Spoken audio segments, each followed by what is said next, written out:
Gonjang-ganjing soal penetapan calon wakil presiden pendamping Anies Baswedan masih jadi perdebatan dalam tubuh koalisi pengusungnya. Apalagi setelah adanya desakan dari Demokrat untuk segera mengumumkan sosok pendamping Anies dalam Pilpres 2024 mendatang. Dilansir dari Tribun Manado.co.id, kini Bendahara Umum Partai Nasdem Ahmad Saroni pun ikut angkat bicara. Ia bahkan mengatakan jika mengumumkan cawapres bukanlah suatu hal yang mudah. Dalam koalisi perubahan untuk persatuan, ada 3 partai yang terus berkomunikasi terkait cawapres Anies Baswedan.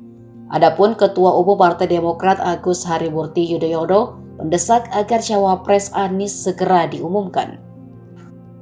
Alasannya, pemilu 2024 tinggal menghitung bulan. Ahmad Saroni memastikan belum ada nama cawapres yang sudah pasti dipilih oleh Anies.